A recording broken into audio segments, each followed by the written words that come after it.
राधे राधे दोस्तों, मेरे YouTube channel धार्मिक कथा में आपका हार्दिक स्वागत है। मैं आज आपको शुक्रवार माँ संतोषी माता की व्रत कथा सुना रही हूँ। शुक्रवार के दिन माँ संतोषी का व्रत पूजन किया जाता है। इस पूजा के दौरान माता की आरती पूजन तथा अंत में माता की कथा सुनी जाती है। आइए जाने शुक्रवार के दिन की जाने वाली संतोषी माता व्रत कथा। तो बोलो संतोषी माता की जय। एक बुढ़िया थी, उसके 7 बेटे थे। 6 कमाने वाले थे जबकि एक निकम्मा था।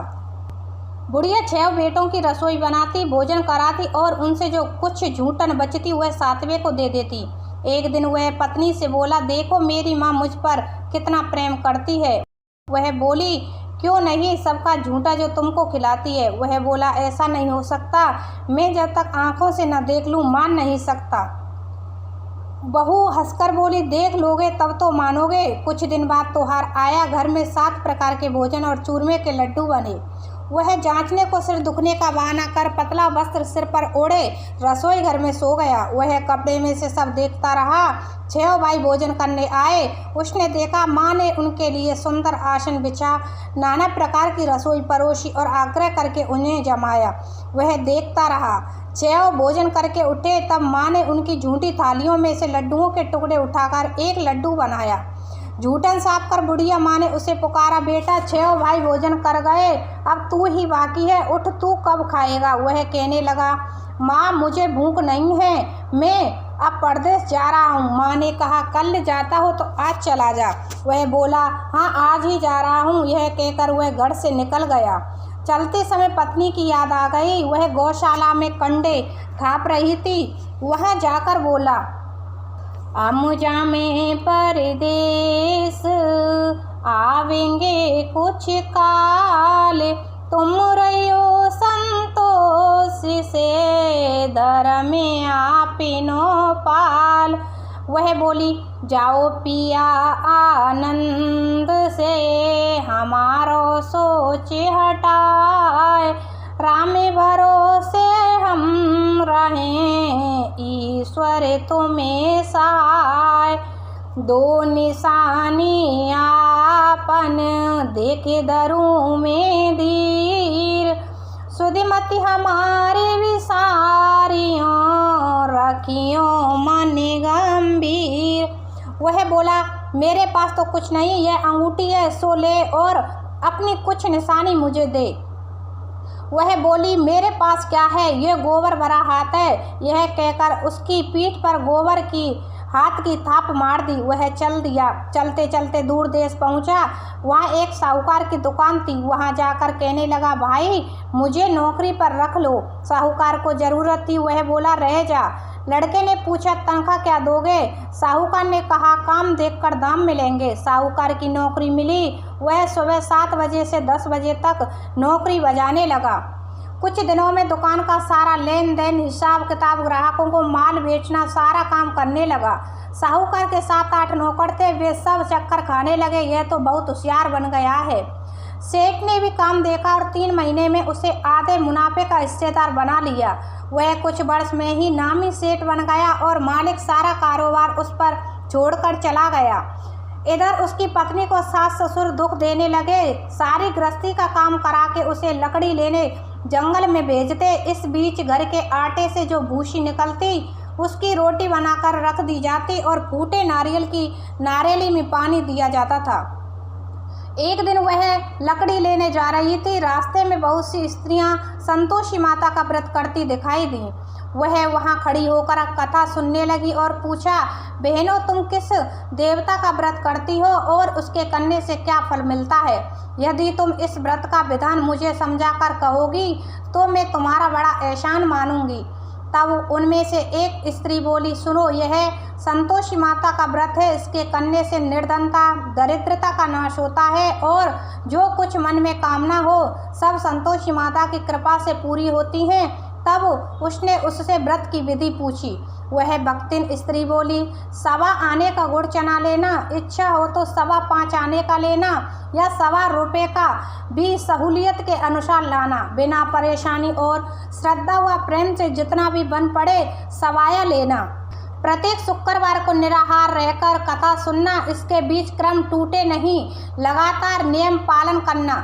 सुनने वाला कोई नहा मिले तो घी का दीपक जला उसके आगे या जल के पात्र को सामने रखकर कथा कहना। जब कार्य सिद्ध न हो, नियम का पालन करना और कार्य सिद्ध हो जाने पर व्रत का उद्यापन करना। 3 मास में माता फल पूरा करती हैं। यदि किसी के ग्रह खोटे भी हों तो भी माता वर्ष भर में कार्य सिद्ध करती हैं। फल सिद्ध होने पर उद्यापन करना चाहिए, बीच में नहीं। उद्यापन में 2.5 सेर आटे का खाजा तथा इसी परिणाम से खीर तथा चने का साग करना। 8 लड़कों को भोजन कराना, जहाँ तक मिले देवर जेठ भाई बंधु के हों, ना मिले तो रिश्तेदारों और पास पड़ोसियों को बुलाना, उन्हें भोजन कराया। यथाशक्ति दक्षिणा दे माता का नियम पूरा करना। उस दिन घर में खटियाई ना खाना। यह सुन बुढ़िया लड़के की बहू चल दी। व्रत का प्रण करना और माँ संतोषी का दर्शन देना। रास्ते में लकड़ी के बोझ को बेच दिया और उन पैसों से गुड़ चना ले माता के व्रत की तैयारी कर आगे चली और सामने मंदिर देखकर पूछने लगी, यह मंदिर किसका है? सब कहने लगे, संतोषी माता का मंदिर है।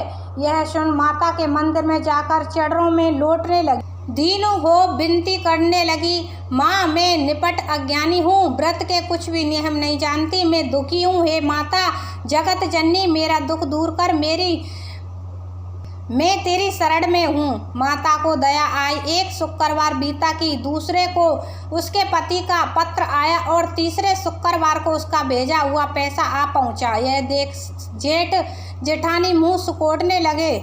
लड़के ताने देने लगे। काकी के पास पत्र आने लगे, रुपया आने लगा। अब तो काकी की खातिर बढ़ेगी। बेचारी सरलता से कहती, भैया कागज आवे रुपया आवे, हम सब के लिए अच्छा है। ऐसा कहकर आंखों में आंसू भरकर संतोषी माता के मंदिर में आ मातेश्वरी के चरणों में गिरकर रोने लगी। माँ मैंने तुमसे पैसा कब मांगा है? ये पैसे से क्या काम है? मुझे तो अपने सुहाग से काम है। मैं तो अपने स्वामी के दर्शन मांगती हूँ। तब माता ने प्रसन्न होकर कहा, जा बेटी तेरा स्वामी आएगा। यह सुनकर खुशी से बावली होकर घर में जा काम करने लगी। अब संतोषी माँ विचार करने लगी, इस भोली पुत्री को मैंने कह तो दिया कि तेरा पति आएगा, लेकिन कैसे? वह तो इसे स्वप्न में भी याद नहीं करता। उसे याद दिलाने को मुझे ही जाना पड़ेगा। इस तरह माता जी उस बुढ़िया के बेटे के पास जा स्वप्न में प्रकट हो कहने लगी, साहूकार के बेटे सो रहा है या जगता है? वह कहने लगा, माँ सोता भी नहीं जागता भी नहीं, कहो क्या आज्ञा है? माँ कहने लगी, तेरे घर बार कुछ है कि नहीं? वह बोला, मेरे पास सब कुछ है माँ, बाप है बहू है, क्या कमी है? माँ बोली, भोले पुत्र तेरी बहू घोर कष्ट उठा रही है, तेरे माँ बाप उसे परेशानी दे रहे हैं, वह तेरे लिए तरस रही है, तू उसकी सुध ले। वह बोला, हाँ माता जी यह तो मालूम है, परंतु जाऊं तो कैसे? परदेश की बात है, लेन देन का कोई हिसाब नहीं, कोई जाने का रास्ता नहीं आता, कैसे चला जाऊं? माँ कहने लगी, मेरी बात मान, सवेरे नहा धोकर संतोषी माता का नाम ले, घी का दीपक जला, दंडवत कर दुकान पर जा बैठ। देखते ही देखते सारा लेन देन चुक जाएगा, जमा का माल बिक जाएगा, सांझ होते होते धन का भारी ढेर लग जाएगा। अब बुढ़िया की बात मानकर वह नहा धोकर संतोषी माता को दंडवत घी का दीपक जला दुकान पर जा बैठा। थोड़ी देर में देने वाले रुपया लाने लगे, लेने वाले हिसाब लेने लगे। कोठे में भरे सामान के खरीदार नकद दाम दे सौदा करने लगे। शाम तक धन का भारी ढेर लग गया। मन में माता का नाम ले चमत्कार देख प्रसन्न हो घर ले जाने के वास्ते गहना कपड़ा सामान खरीदने लगा। यहाँ काम से निपट तुरंत घर को रवाना हुआ। उधर उसकी पत्नी जंगल में लकड़ी लेने जाती है। लौटते वक्त माता जी के मंदिर में विश्राम करती। वह तो उसके प्रतिदिन रुकने का जो स्थान ठहरा। धूल उड़ती देख वह माता से पूछती है, माता यह धूल कैसे उड़ रही है? माता कहती है, हे पुत्री तेरा पति आ रहा है, अब तू ऐसा कर लकड़ियों के 3 बोझ बना ले, एक नदी के किनारे रख और दूसरा मेरे मंदिर पर व तीसरा अपने सिर पर। तेरे पति को लकड़ियों का गट्ठर देख मोह पैदा होगा, वह यहाँ रुकेगा, नाश्ता पानी खाकर माँ से मिलने जाएगा।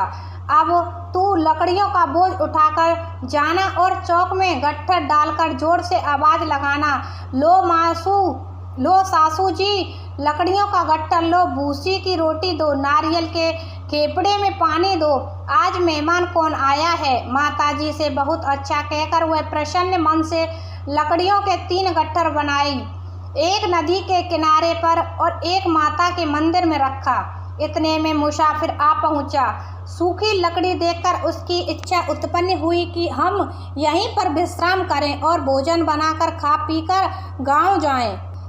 इसी तरह रुक कर भोजन बना विश्राम करके गांव को गया। सबसे प्रेम से मिला। उसी समय सिर पर लकड़ी का गट्ठर लिए वह उतावली सी आती है, लकड़ियों का भारी बोझ आंगन में डालकर जोर से 3 आवाज़ देती है, लो सासू जी लकड़ियों का गट्ठर लो, भूसी की रोटी दो, आज मेहमान कौन आया है। यह सुनकर उसकी सास बाहर आकर अपने दिए हुए कष्टों को बुलाने हेतु कहती है, बहू ऐसा क्यों कहती है, तेरा मालिक ही तो आया है, आ बैठ, मीठा भात का भोजन कर, कपड़े गहने पहन। उसकी आवाज़ सुन उसका पति बाहर आता है, अंगूठी देख व्याकुल हो जाता है। माँ से पूछता है, माँ यह कौन है। माँ बोली, बेटा यह तेरी बहू है, जब से तू गया है तब से सारे गांव में भटकती फिरती है, घर का काम काज कुछ करती नहीं, 4 पैर आकर खा जाती है। वह बोला, ठीक है माँ, मैंने इसे भी देखा और तुम्हें भी, अब दूसरे घर की ताली दो, उसमें रहूँगा। माँ बोली, ठीक है, जैसी तेरी मर्जी। तब वह दूसरे मकान की 3री मंजिल का कमरा खोल सारा सामान जमाया। एक दिन में राजा के महल जैसा ठाट बाट बन गया। अब क्या था, बहू सुख भोगने लगी। इतने में शुक्रवार आया। शुक्रवार व्रत के उद्यापन में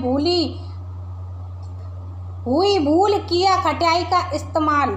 उसने पति से कहा, मुझे संतोषी माता के व्रत का उद्यापन करना है। पति बोला, खुशी से कर लो। वह उद्यापन की तैयारी करने लगी। जिठानी के लड़कों को भोजन के लिए कहने गई। उन्होंने मंजूर किया, परंतु पीछे से जिठानी ने अपने बच्चों को सिखाया, देखो भोजन के समय खटाई मांगना, जिससे उसका उद्यापन पूरा ना हो। लड़के जीमने आए, खीर खाना पेट भर खाया, परंतु बाद में खाते ही कहने लगे, हमें खटाई दो, खीर खाना हमको नहीं भाता, देखकर अरुचि होती है। वह कहने लगी, भाई खटाई किसी को नहीं दी जाएगी, यह तो संतोषी माता का प्रसाद है। लड़के उठ खड़े हुए, बोले, पैसा लाओ। बोली बहू कुछ जानती नहीं थी, उन्हें पैसे दे दिए। लड़के उसी समय हट करके इमली खटाई ले खाने लगे। यह देखकर बहू पर माताजी ने कोप किया। राजा के दूत उसके पति को पकड़ कर ले गए।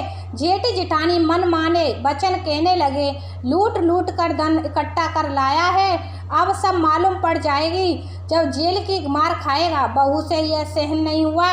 रोती हुई माता के मंदिर गई, कहने लगी, हे माता तुमने क्या किया। हंसाकर अब भक्तों को रुलाने लगी। माता बोली, बेटी तूने उद्यापन करके मेरा व्रत भंग किया है। वह कहने लगी, माता मैंने कुछ अपराध किया है, मैंने तो भूल से लड़कों को पैसे दे दिए थे, मुझे क्षमा करो, मैं फिर तुम्हारा उद्यापन करूंगी। माँ बोली, अब तू भूल मत करना। वह कहती है, अब भूल नहीं होगी, अब बताओ वे कैसे आवेंगे। माँ बोली, जा पुत्री, तेरा पति तुझे रास्ते में आता मिलेगा। वह निकली, राह में पति आता मिला। वह पूछी, कहाँ गए थे। वह कहने लगा, इतना धन जो कमाया है उसका टैक्स राजा ने मांगा था, वह भरने गया था।